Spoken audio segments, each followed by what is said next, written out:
presidente Javier Milei designó por decreto a Lijo y García Mansilla como jueces de la Corte Suprema y es inevitable que tratemos este tema hoy en nuestro programa. Justamente el programa pasado, si recuerdan, les decía, el gobierno sabe manejar muy bien la agenda y los tiempos. La mejor manera de que se deje de hablar del escándalo de el LibraGate o la criptoestafa, que son los nombres con los que más comunes se denomina a toda esta estafa de Libra, y qué participación tuvo o no el presidente, que está justamente siendo investigado en nuestra justicia y también internacionalmente. Bueno, fue justamente esto, instalar un nuevo tema que generó un cimbronazo, un escándalo, si se quiere, a nivel institucional, pero que cambió todo el eje de la información. Vamos a estar analizándolo. No sé si tiene ya mucho sentido analizarlo desde el punto de vista constitucional o jurídico, porque en definitiva ya la Corte le tomó juramento a García Mansilla, pero bien vale analizar qué es lo que puede pasar en la arena política.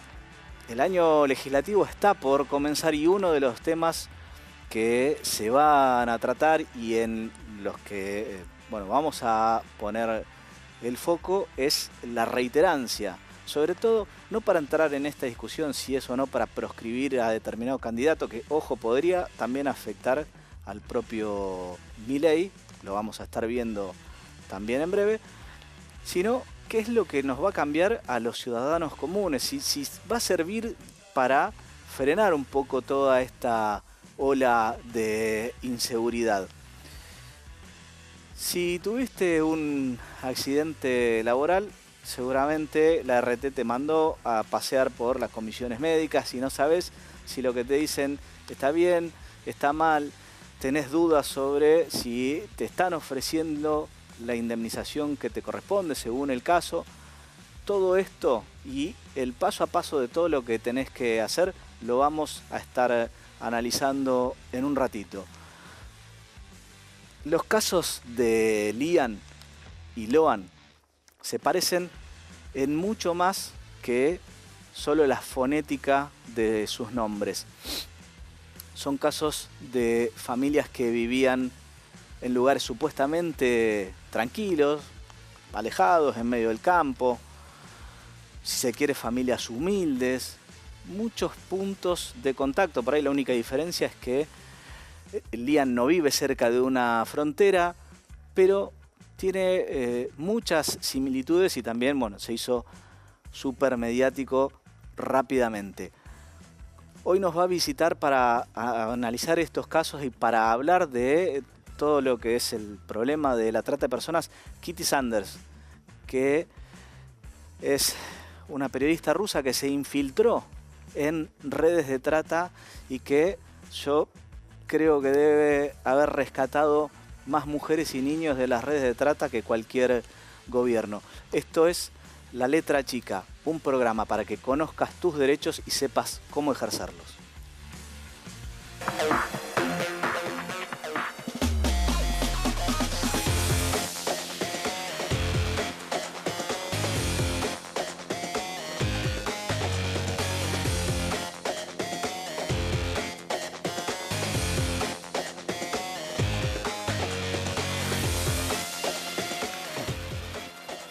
Durante todo el año pasado se debatió o se analizó en el Senado de la Nación los pliegos de Lijo y García Mansilla. Nunca se llegó a un acuerdo, si bien en el caso de Lijo por lo menos tenía tratamiento y estaba aprobado en comisión. Y salió este decreto, el 137 de este año, del 2025, por el cual el presidente los designó a ambos en comisión. Nos acompaña Mauricio Cantando, periodista de Letra P y acreditado en Casa Rosada. Enseguida vamos a entrar en este tema. Vean primero el informe.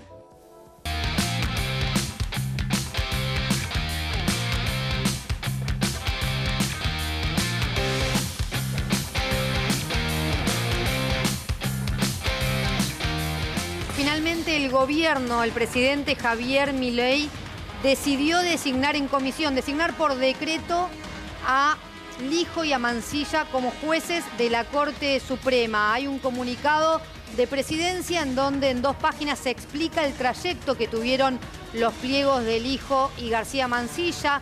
Esto es una diferenciación que hace el gobierno con respecto a lo que fue la designación de Mauricio Macri por decreto, que primero presentó el decreto y después lo quiso poner en discusión. Bueno, el presidente y Casa Rosada lo que dicen es: estamos discutiendo, estamos llevando los pliegos desde el 20 de marzo del 2024 al Congreso, lo pusimos en discusión y el Senado no actuó. Por eso, dice la Casa Rosada, es que finalmente en una corte que no puede funcionar con 3 miembros, pone finalmente a estos 2 funcionarios por decreto en comisión.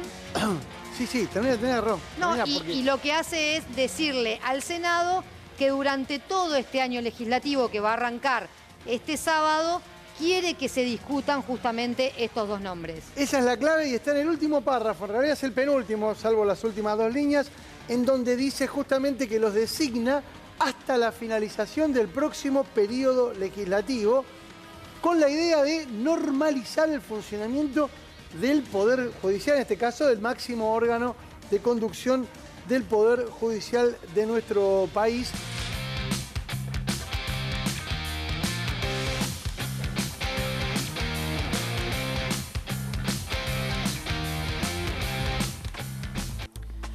Y a lo que pudimos ver en el informe, lo único que queda agregarle es que García Mansilla ya juró, Lijo no, lo voy a decir en versito. ¿Qué pasó?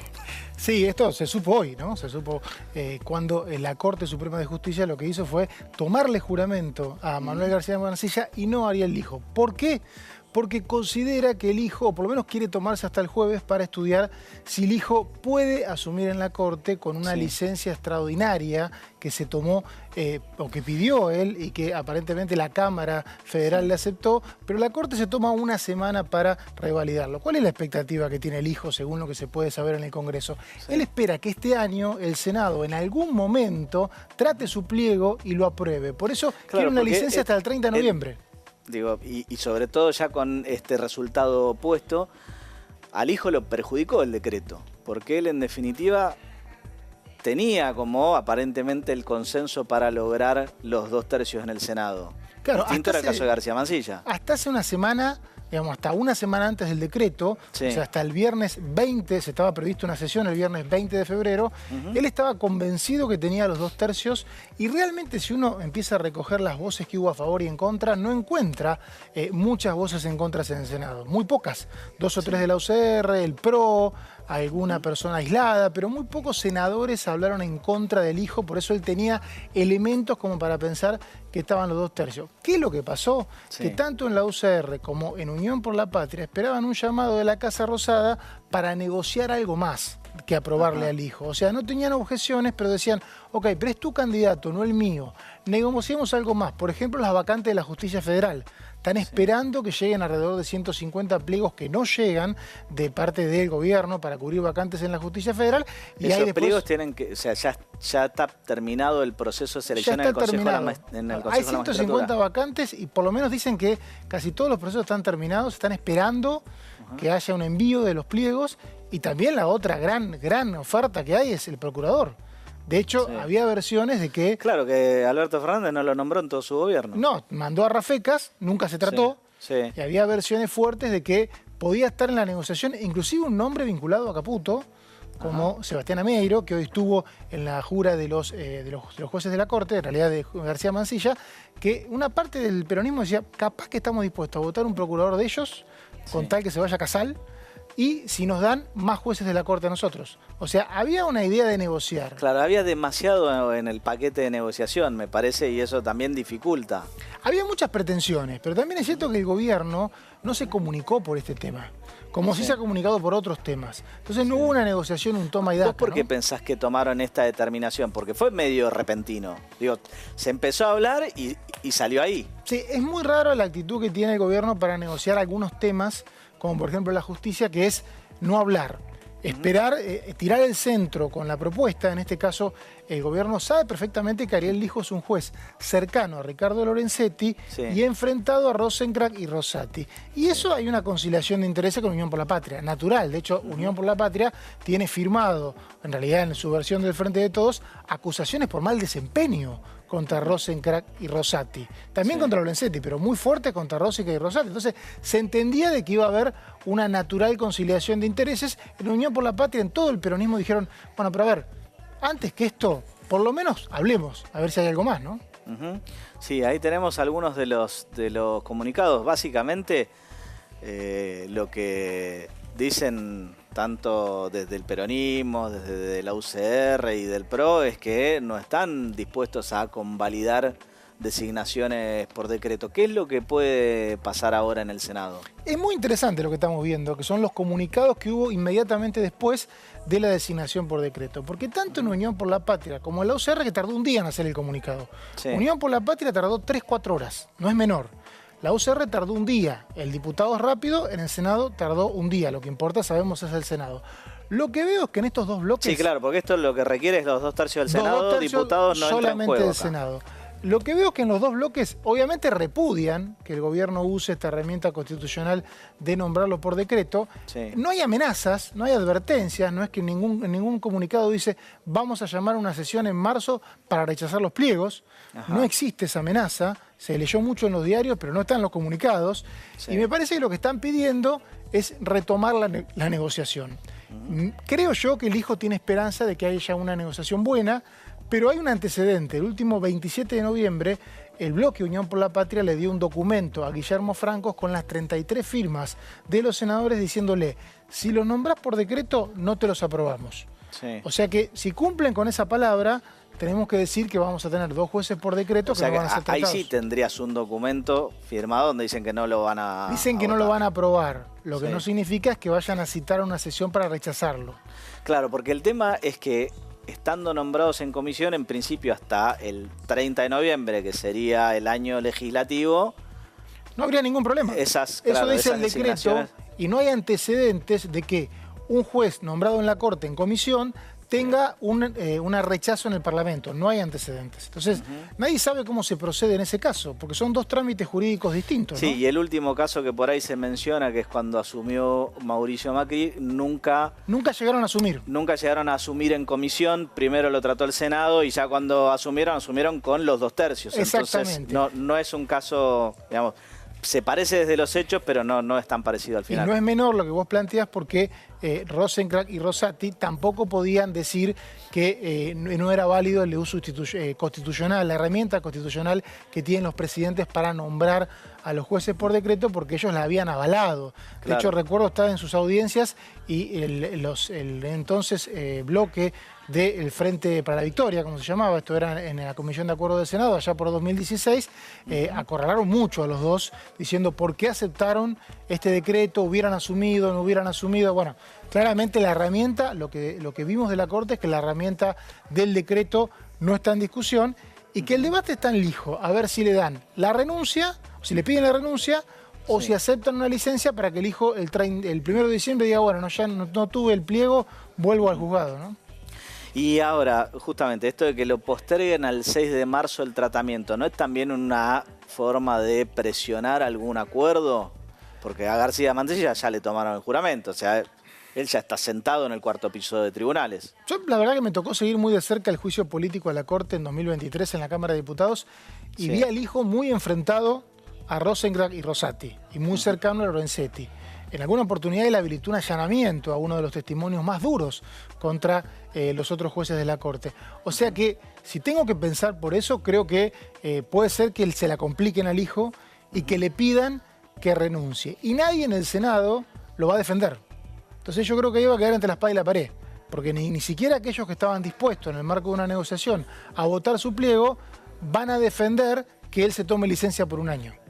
Por eso hay mucho silencio en el Senado. Uno pregunta, ¿qué van a hacer? Porque una cosa es si el pliego sale aprobado en el Senado con los dos tercios, no hay problema en renunciar porque pasa a ser ministro de la Corte. Exactamente, eternamente. Pero sí, hasta los 75 años por lo menos. Hasta los 75. Y aparte no menor la fecha, porque el decreto que dice hasta el 30 de noviembre. ¿Qué pasa el 30 de noviembre?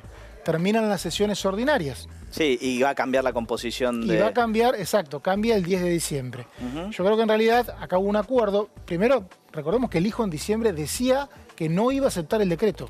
Sí. Que él quería que el Senado trate el pliego. La versión que circuló muy fuerte en el Congreso es que le iban a dar al propio hijo la posibilidad de negociar sus votos.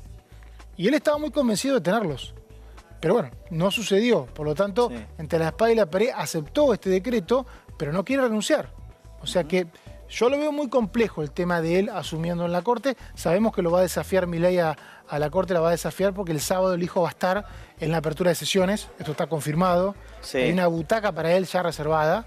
Claro, la única diferencia es que no va a estar sentado junto con los ministros, o sí que va a estar al lado. No lo sé. Sería todo un gesto. Yo creo que lo que se está circulando es que va a estar lo más cerca posible, si no ahí mismo. Esto es en el palco que está a la derecha del atril del presidente, y eso va a ser un gesto del presidente de, bueno, miren que voy a seguir, que este va a ser mi juez, o sea que le tienen que tomar juramento. Bien. Mauricio, muchísimas gracias. Gracias. Tras el escándalo del LibraGate, hay más miedo que nunca a invertir, así que Adrián Moreno hoy se preparó un informe sobre en qué invierten los más ricos y famosos de la Argentina. Vean.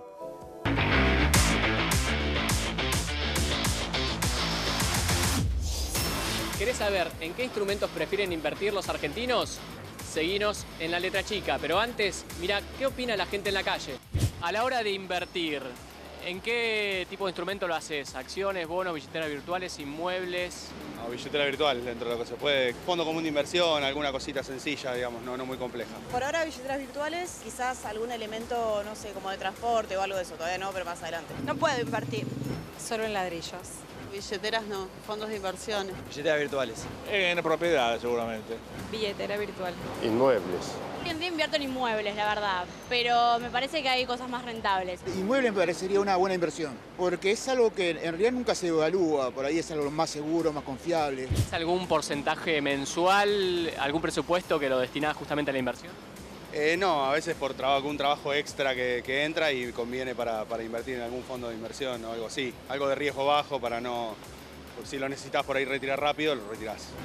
20% o menos. No me alcanza para tanto. Ninguno. Ninguno. No me alcanza ni para llegar a fin de mes. Voy a ahorrar, imposible. Depende de cómo vengan mis ingresos. Y generalmente lo que me queda, pero trato que sea 30%. A la mitad de mi capital, por ejemplo. 300, 400. Me gustaría un 30%. No. La verdad que no, soy un desastre con estas cosas. Tengo que empezar a aprender más. Un porcentaje mensual moderado, a lo sumo 100.000. ¿Te consideras un inversor moderado, riesgoso para incrementar un poco más las ganancias? No me considero inversor. Moderado, tirando abajo, no, nada del otro mundo. Tengo una dicotomía con eso. Pues soy una persona que le gusta disfrutar la plata ahora, pero también le gusta tener un futuro asegurado, entonces, bueno, un poco moderado. Y como, bueno, a veces asumo más riesgos, a veces no, depende del momento. Depende del momento porque mi sueldo es muy variable, entonces lo voy bien. No tomo riesgos. Moderada. No mucho. No sabes en este país qué hacer, sinceramente. No, realmente no. Es poco y nada, sinceramente. Tampoco que es una locura. Moderado, seguramente moderado. Porque no dispongo de mucho capital, digamos.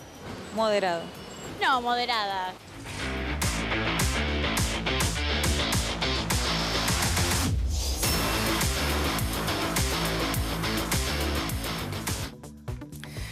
Yo no sé si tiene relación con el LibraGate o no, pero las cripto, no sé si estuviste viendo el Bitcoin, en los últimos 15 días viene cayendo, no sé, un 15-20%, y la gente tiene miedo de invertir. Un poco sí, la gente tiene miedo a invertir. Bueno, hoy vamos a hablar sobre los secretos que tienen los famosos a la hora de invertir y cómo administrar esto que nos viene a veces cuando tenemos las vacas gordas, ¿viste? Porque Sí. hay que aprovechar esos momentos donde nuestra carrera tiene un repunte, un sueldo por ahí que nos aumentan un poquito a veces por algún mérito que hacemos. Bueno, ese tipo de cosas hay que, obviamente, aprovecharlas. ¿Por qué? Porque eso dura poco a veces, ¿no? Sí, en el informe ya vimos que había unos cuantos que no les estaba alcanzando. Exacto. Bueno, en concreto en la Argentina, ¿sabés que hay 400 familias que tienen 100, por lo menos, ¿no? 100 millones de dólares. Y de estas familias, solo 30 tienen 1.000 millones de dólares. Está un poquito mal distribuido eso, porque tenemos bastante en la Argentina, por lo menos 47 al final millones, sos peronista, ¿no? estás hablando de la redistribución de la riqueza. No, hablo de lo que tenemos que generar en nuestro país, que es precisamente, bueno, inspirarnos en aquellas personas que le va bien. Sol, Bueno, te armaste un Cholu Inversión. Un Cholu Inversiones. Hoy tenemos a la diva de los teléfonos, Susana Jiménez. Sí. Es una persona que tiene una riqueza de 100 millones de dólares. Así es como, bueno, nuestra querida Susana ha adquirido durante toda su carrera, al participar en muchos programas, antes de llegar a 1987, cuando se consolida.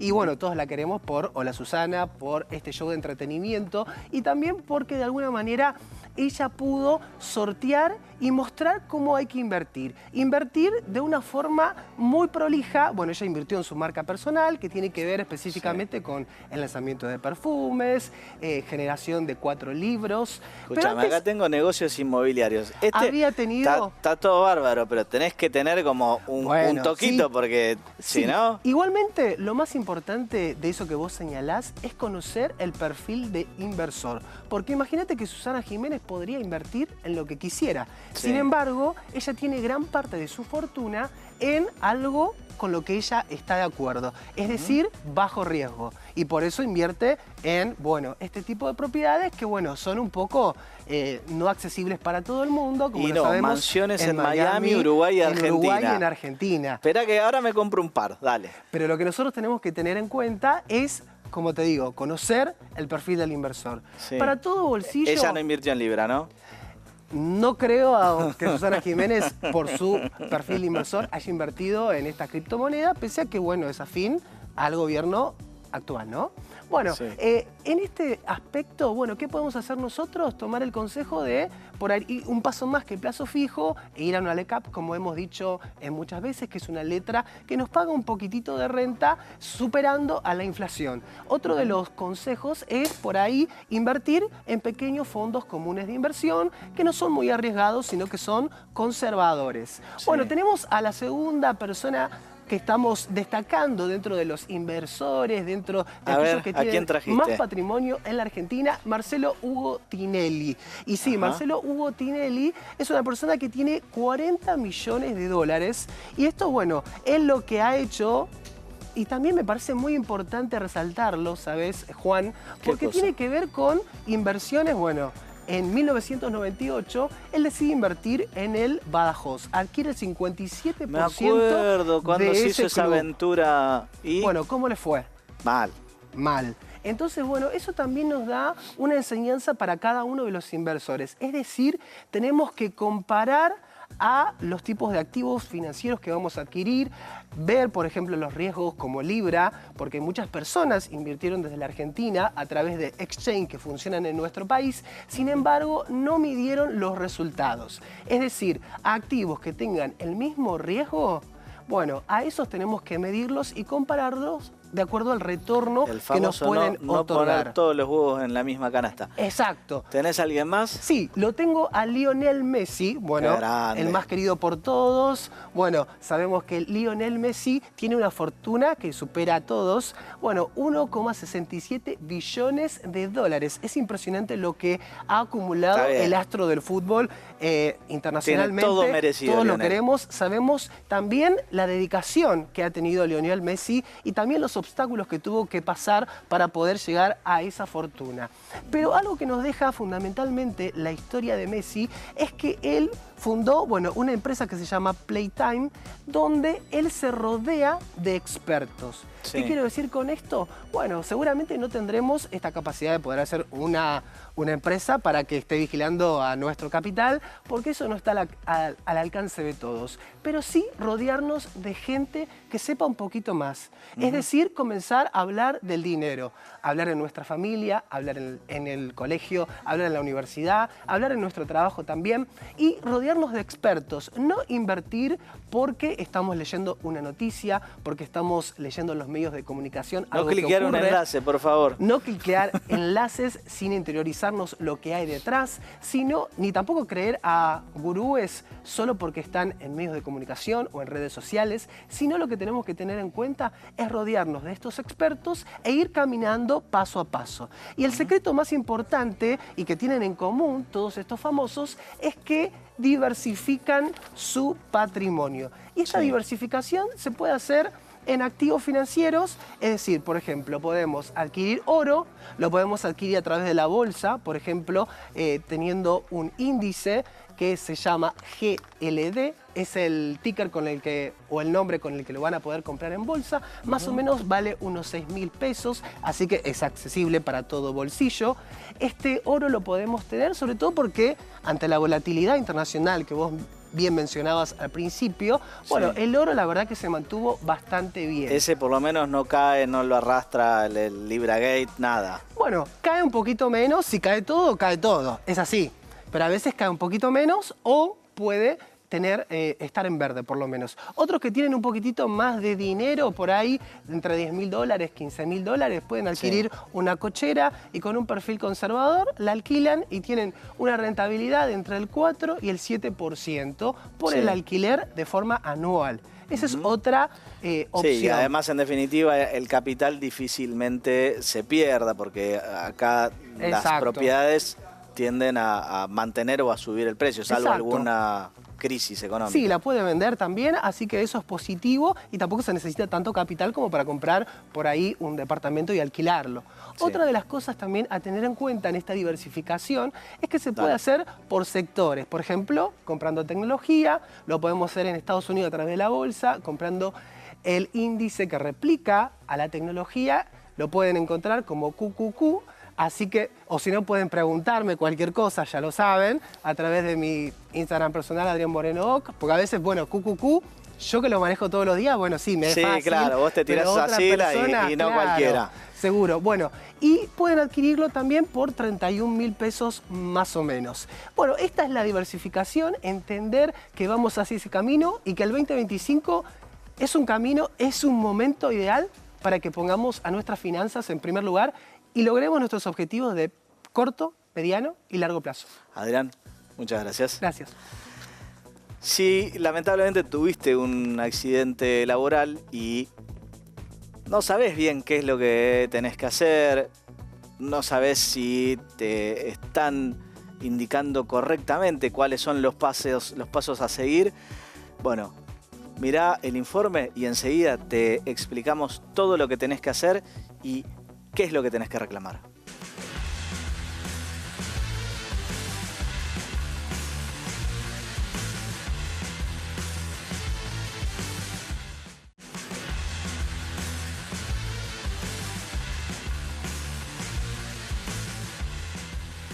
La doctora Sonia Barrientos tiene la difícil tarea de explicarnos qué es lo que tenemos que hacer si lamentablemente tuvimos un accidente laboral. Sonia, ¿cómo estás? Hola, ¿cómo estás, Juan? Gracias por la invitación. Bueno, todo trabajador que sufre un accidente de tránsito tendría que saber más o menos el ABC. Los empleadores tendrían al menos que darle cuál es la RT, cuál es el 0800 donde deben ellos dirigirse, principalmente qué hace un trabajador.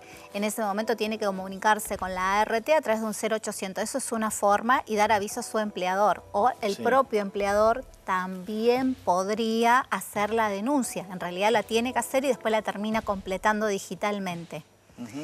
El trabajador en esos casos, ¿cómo hace? O llama a 0800, si le niega, el empleador lo puede consultar con un abogado y lo puede hacer a través de un telegrama también laboral, que es gratuito, indicando qué le ha pasado. Sí. En estos casos, el trabajador puede tener o un accidente de trabajo, que puede ser en ocasión, en este caso va a ser mientras desarrolla sus tareas laborales. Sí, o el famoso accidente in itinere, que es cuando va o vuelve del trabajo. Exactamente, o también hay otra cosa que también sufre el trabajador, que puede ser una enfermedad profesional que tiene que ver y que tiene relación con la actividad que él desarrolla. No, sí, esas son casos, ejemplo de eso son los que trabajan como telemarketers o en definitiva en call centers, que suelen tener problemas después en el tímpano, bueno, pérdida de la audición y demás. Sí, o las maestras que pueden tener problemas en la voz, o un vigilante que puede tener problemas de varices. Ah, de varices, claro, por la cantidad de horas parado. Exactamente, o un colectivero, por la actividad que desarrolla, puede llegar a tener problemas en las lumbares o hernias discales lumbares. Sí, lo mismo que los taxistas. Exactamente, esas son algunas, hay mucho. Aquí siempre tenemos que estar mirando para hablar. Sí, la lista de enfermedades profesionales es larguísima. Es larguísima, tal cual. Entonces, bueno, frente a eso hace el reclamo. ¿Qué hace? Bueno, va a ser ahí enseguida que hace la denuncia, le van a decir a qué centro médico se tiene que estar dirigiendo, ¿no? Excepto que sea algo grave, que lo estarán trasladando en ambulancia al nosocomio más cercano. Luego que tiene esto, le van a dar, ¿qué hacen las ART? El sistema de riesgo tiene prestaciones en especie, que son las prestaciones médicas o las dinerarias. Sí. Cuando tiene el trabajador un accidente, una enfermedad o un in itinere, lo que hace va a recibir este tipo de prestaciones médicas, después va a recibir los salarios caídos a partir de que cuándo. Son distintas de lo que pueda hacer uno con su obra social. Exactamente, sí. Eso es distinto. Las ART tienen la obligación de darle al trabajador de por vida las prestaciones médicas que tienen que ver con el hecho o el siniestro en sí. A diferencia de la obra social que tienen los PMO, ¿no? Eso también. Y justamente en función de el accidente o la enfermedad que se sufra, en algunos casos podrá tratarse y curarse. El problema es cuando no tiene cura o es crónica. Exactamente, bueno, en el caso que no tenga cura o es crónica o tenemos un accidente grave de prótesis, las va a tener siempre de por vida esas prestaciones médicas. Y ahí viene todo el tema del sistema de que las prestaciones, lamentablemente las ART, tienen un tema totalmente deficitario en cuanto a prestaciones médicas de los trabajadores, porque ellas miden siempre la rentabilidad y de hecho lo tienen y lo dicen a veces en algunas charlas en las cuales ellos miran la parte macroeconómica. Entonces a ellas les conviene darle menos prestaciones médicas y pagar más indemnización por secuelas incapacitantes parciales y permanentes. Claro, y esas secuelas están tarifadas. Están tarifadas, nosotros tenemos una ley de riesgo de trabajo que es totalmente, le llaman sistémica, tarifada. Hoy el punto de incapacidad de un trabajador, salió la resolución ahora, que es la 9 del 2015, y cada punto está 2025, perdón.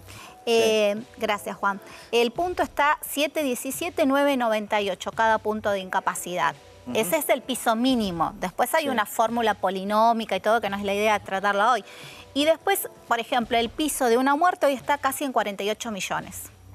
Ok, y eso si uno lo judicializa, ¿tiene posibilidad de cobrar más o en definitiva no vale la pena? No, sí, va a depender cada trabajador, cada hecho en particular y cuánto gana esta persona, porque esta fórmula que yo mencionaba, que se llama polinómica, tiene algunos factores que se miden. La edad, que da un coeficiente, el salario del trabajo, hay algo que se multiplica, que es arbitrario, por 53, y la incapacidad que tiene ese trabajador, porque ese trabajador hoy está obligado a pasar por las comisiones médicas. Y las comisiones médicas, lo que hoy está pasando es que no le dan incapacidad a los trabajadores, y cuando se judicializa, sí, los peritos médicos oficiales los dan. Entonces, eso es lo que hay que estar viendo, y después estar viendo y evaluando, que hoy es un tema que creo que ya lo han tratado varias veces en tu programa, es el tema de las famosas actualizaciones de los créditos laborales, que en un lado te sale 1 y en otro te sale 100. Sí, entonces, sí, es un tema también largo que ya lo hemos hablado. Está también, obviamente, están los temas de los accidentes laborales, también el tema de créditos laborales y la actualización y el problema que se genera por los diferentes fallos que ha dado la Corte. Bien. Sonia, muchísimas gracias. Muchas gracias a vos. La inseguridad es o tal vez el principal problema que ocupa la cabeza de los argentinos. Lo han medido en montones de encuestas cada vez que hay elecciones y hace rato que está entre los primeros y en los últimos tiempos es el principal problema que todos los argentinos reconocen. Entre las distintas propuestas que surgen, el actual gobierno propone la reiterancia. Ahora, ¿cuál es el alcance del proyecto de reiterancia? Enseguida lo explicamos, pero primero vean qué es lo que dice la calle, porque hay mucho que explicar, me parece.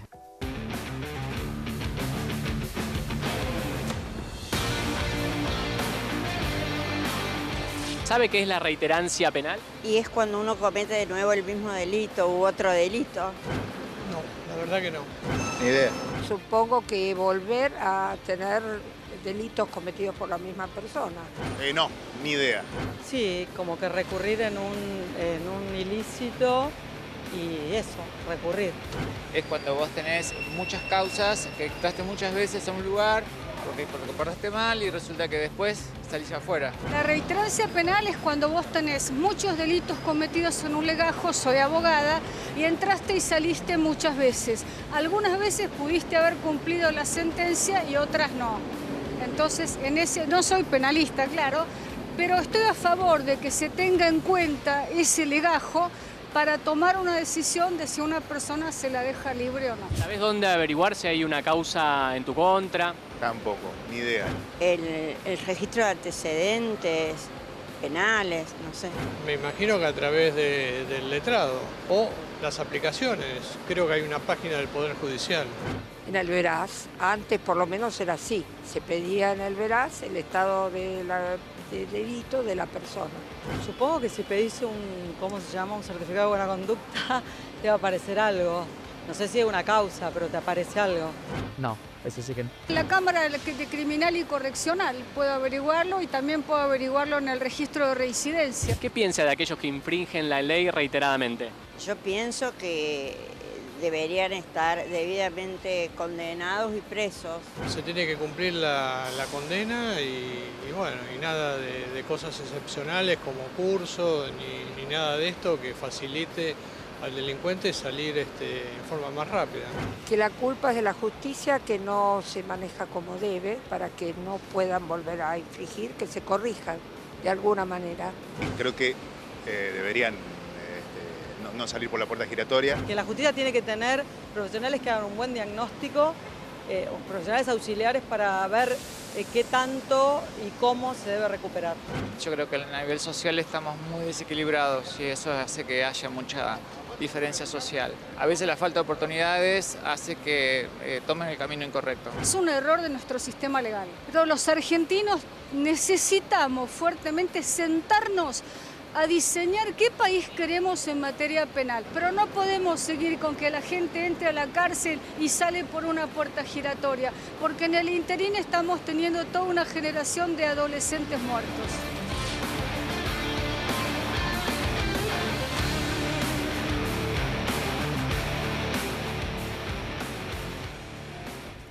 Primero que nada, un informe como el Veraz u otros de ese estilo, lo que pueden dar es información crediticia, impositiva, incluso por ahí hasta de si alguien tiene o no juicios en contra, pero lo que tiene que ver con los antecedentes penales solo se van a conocer mediante un informe de reincidencia, ¿sí? En el Veraz nunca jamás va a salir si alguien tiene antecedentes. Ahora sí, Mario, ¿de qué se trata la reiterancia, hermano? Bueno, se aprobó hace muy poquitos días la ley que regula esta herramienta procesal que da la posibilidad al juez de que pueda hacer, digamos, la detención o detener a una persona de manera preventiva. Es decir, la reiterancia, a diferencia de la reincidencia, que esto genera mucha confusión, es cuando una persona tiene 2 o más imputaciones en uno o en varios procesos. Concretamente tiene... Pero para, imputación sin ninguna, o sea, ni sentencia de primera instancia, nada. No hay sentencia, basta con la simple denuncia. Por eso la importancia de señalar de que es cuando la persona prácticamente tiene denuncias abiertas, ya sea en un proceso o en varios procesos. Ajá. ¿Eso qué es? Lo que facilita es que el juez pueda, al momento de dictar una prisión preventiva, en decir, bueno, a ver, esta persona es reiterante, es decir, tiene otra denuncia, tiene otra imputación penal. Está bien, esto tiene bastante lógica si hablamos, por ejemplo, de robo con arma, por sobre todas las cosas que estamos viendo 2x3 que cometen un homicidio, ¿sí? Porque salen a robar con armas de fuego vehículos, que estamos viendo lamentablemente homicidios prácticamente a diario. Claro. Ahora, de lo que vos me estás diciendo puede ser cualquier delito, y más cómo funciona nuestra política, que se viven metiendo denuncias cruzadas entre todos los partidos, o sea, puede ser un desastre esto. Así es una herramienta desde el punto de vista procesal, estoy hablando de manera técnica, peligroso. ¿Por qué? Porque el concepto de reiterancia delictiva es muy abierto. A ver, legalmente un delito es cuando uno está sentenciando con una condena firme y ahí se constituye el delito. Pero la reiterancia delictiva parecería ser más probable cuando uno está sospechado. Entonces, al no haber condena, se supone que por un principio constitucional uno es inocente hasta tanto tenga una sentencia definitiva. Pero bueno, acá digamos, se conjugan ciertos factores que tienen que ver y esto es cualquier delito, porque de vuelta voy a ponerme como medio denso, pero dale. Si estamos hablando de delitos graves, es una cosa, ¿sí? Bueno. Ahora, hay delitos que justamente tienen penas leves porque para la política criminal que desarrolla, por lo menos nuestro país, no son considerados delitos graves. O sea, dos denuncias por delitos leves y estás al horno. Claro, porque justamente, ¿qué va a hacer el juez? El juez cuando lo llaman de la fiscalía y dice, tenemos a fulano de tal detenido en la vía pública. ¿Por qué? Por un robo menor, un hecho menor, supongamos, ¿sí? Pero sí, un hurto, un celular que te arrebatan y se lo llevan. Cualquier cosa. Lo que pasa es que directamente, si en los antecedentes surge que tiene otras denuncias en trámite y quizá el ciudadano no está ni siquiera enterado, ahí puede haber reiterancia. ¿Por qué? Porque la ley dice que cuando hay reiterancia, cuando tenés 2 o más procesos pendientes y no hay condena. Con lo cual, ese ciudadano común, no estoy siendo exagerado, porque bueno, también hay gente que comete delito y justamente... Pero el ciudadano común, el que está caminando por la calle, el que baja del colectivo, el que baja del tren, el que se va a laburar, que desgraciadamente por ahí sufre un accidente o conduciendo comete el delito de lesiones por un accidente, puede justamente ser perjudicado con esta figura procesal de la reiterancia, porque justamente el juez lo que va a analizar es ver cuántos procesos tenés pendientes. ¿Entendés? Si ese delito es menor y ese ciudadano, por el tema del accidente de tránsito que cometió el delito de lesiones, se entera que, bueno, yo tenía en el pasado algún trámite que quedó pendiente, porque la justicia también se toma su tiempo para resolver. Bueno, ahí tenés la reiterancia. Claro, sí, porque además la justicia nuestra no es que te resuelve en un año ya tenés una sentencia favorable o desfavorable, ¿no? Te la pasás años desfilando y entras en la reiterancia. Bueno, esto es lo que generaría eventualmente algunos problemas constitucionales. Pero también digámosle a la gente dónde se aplicaría, porque como esto es una ley nacional, se aplicaría para todo el territorio nacional en causa que tengan que ver con delitos federales. Pero ¿qué pasa con las provincias? Bueno, ahí ya por lo menos tiene otro color, porque los delitos federales, convengamos, suelen ser, sí, hay delitos graves y delitos en la mayoría de los casos que, digamos, requieren cierto grado de complejidad o asociación. Perfecto, pero como te decía, si bien es una ley nacional, también algunas provincias tienen legislado la reiterancia, como Chubut, Mendoza, si no me equivoco, Formosa y la Ciudad Autónoma de Buenos Aires. La herramienta esta es la reiterancia, pero no así las demás provincias, porque justamente es una herramienta de carácter local que tiene que analizar el juzgado o el juez provincial. Y ahora, en los lugares donde se viene implementando, ¿sirvió para bajar el delito o en definitiva no cambió nada? Bueno, el ejemplo más reciente de la ciudad de Buenos Aires. La ciudad de Buenos Aires tiene la herramienta legal de la reiterancia y vos fijate que tienen un problema con las detenciones. ¿A dónde van a ir a parar los...? Bueno, para acá porque tenemos un problema de que no tenemos dónde poner a los presos y los ponen en cárceles que son o en alcaldías que son para detenciones por plazos cortos y que obviamente no tienen las medidas de seguridad. Bueno, justo ahí te decía yo, entonces, como es una herramienta que el juez decide si la va a aplicar o no, de acuerdo a la reiterancia del delito, bueno, la ciudad de Buenos Aires está teniendo este problema, porque si justamente la está aplicando, no va a saber dónde hacer la detención o, digamos, alojar a esta persona que va a ser detenida. Bien, Mario, muchísimas gracias. Se viene por ahí el bloque más difícil para hablar porque la trata de personas es el delito más aberrante que existe. En lo personal creo que todos los que participan de este tipo de delitos deberían tener cadena perpetua, no importa el grado de participación. Quiero que vean este informe y enseguida hablamos con Kitty Sanders.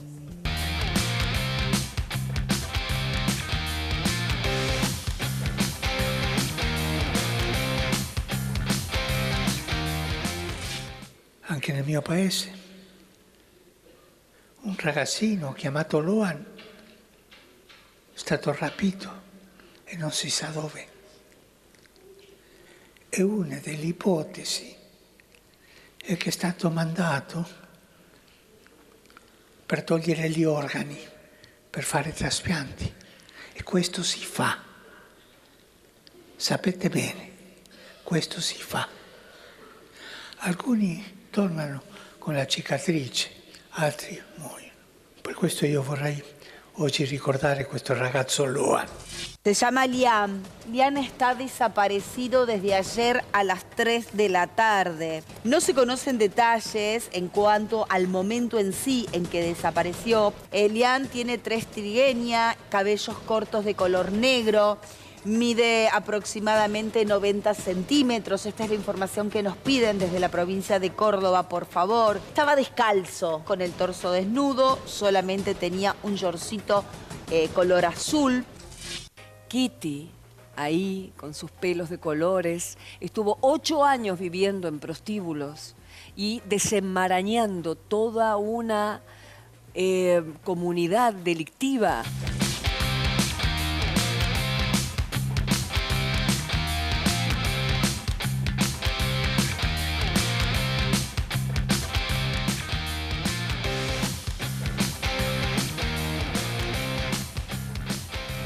Como dije al principio del programa, los casos de Liam y Loan tienen muchas similitudes, no solo los nombres. Kitty Sanders, ¿cómo estás? Un placer tenerte acá en mi programa. Lamentablemente siempre para hablar de estas cosas, ¿no? Sí, siempre para hablar, pero realmente a mí es muy importante estar en tus programas para difundir la información, no solamente decir mi opinión sobre la situación actual, también dar algunos puntos para prevenir este delito, que prevención es la clave. Sí, más de una vez yo te escuché decir que cuando secuestran a un chico suelen hacer alguna tarea de inteligencia previa.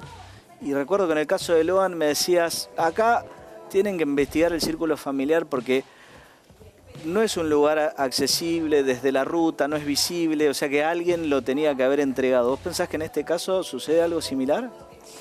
Mira, este caso es muy parecido al caso de Guadalupe, una nena que fue secuestrada desde propia casa desde el año 2021. Sí. Y realmente este niño, deberíamos entender que hay diferencia no solamente en una letra de nombre, también hay diferencia en la edad.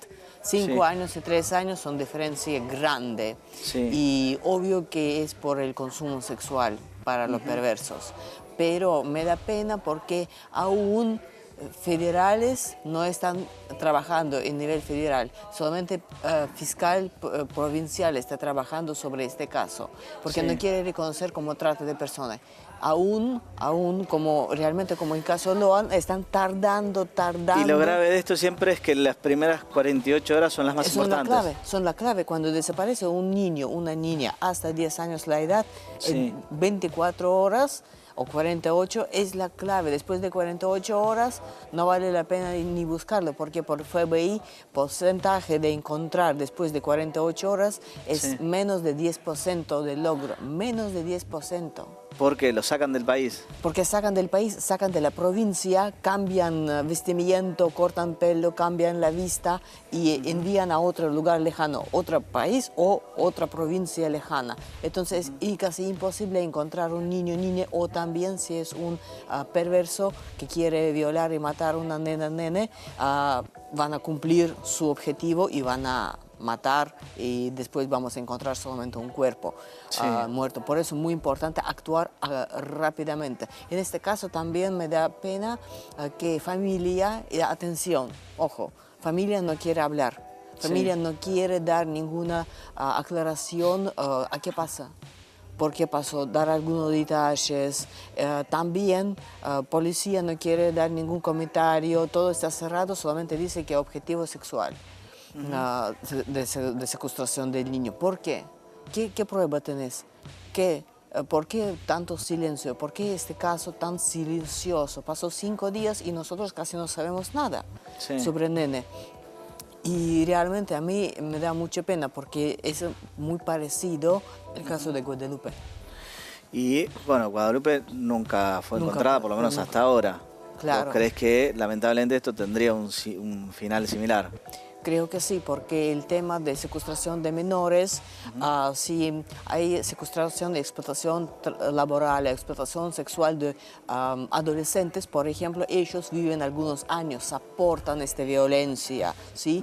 Y los niños, como que tienen 3, 4, 5 años, nos aportan mucho tiempo violencia físicamente porque no podrían soportar y mueren por heridas, por infecciones, por inflamaciones. Por eso su vida de explotación sexual no dura mucho, ni un año. Por eso yo le digo que me dicen Kitty, posiblemente que Guadalupe fue secuestrada por adopción ilegal. Yo digo, no es así, porque es muy vieja para adopción ilegal, porque tiene memoria. Porque si yo quiero comprar una nene para amar, yo voy a comprar un nene hasta 1 año de la edad para que me reconozca como mamá.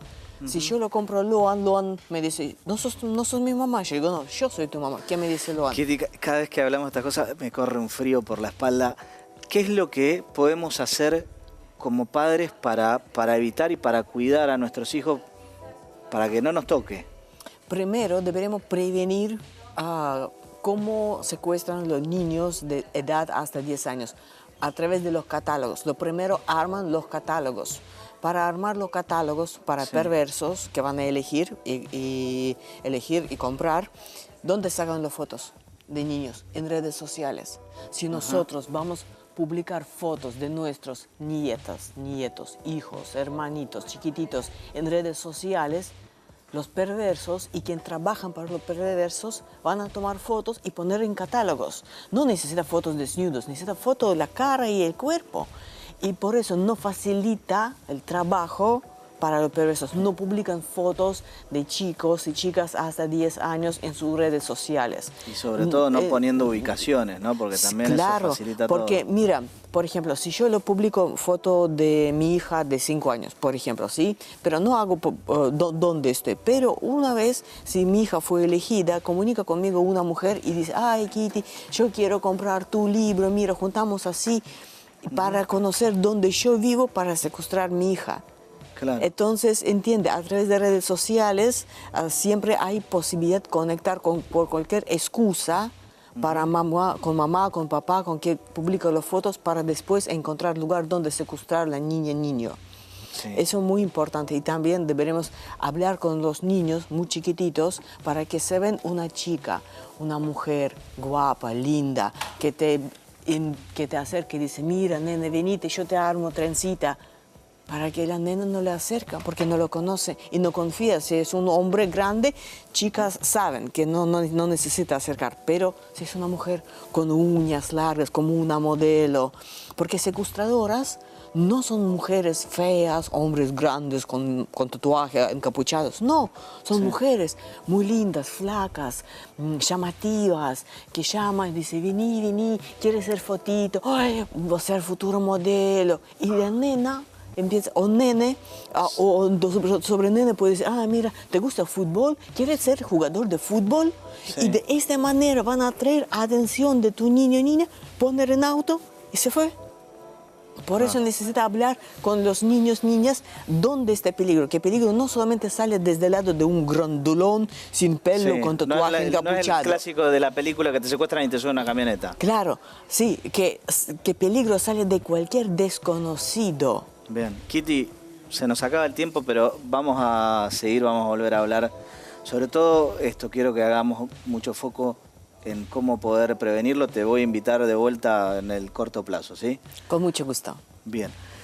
Nosotros tenemos que irnos, nos vemos la semana que viene para que sigas conociendo tus derechos acá en La Letra Chica y acordate siempre, ante la duda, consulta un abogado.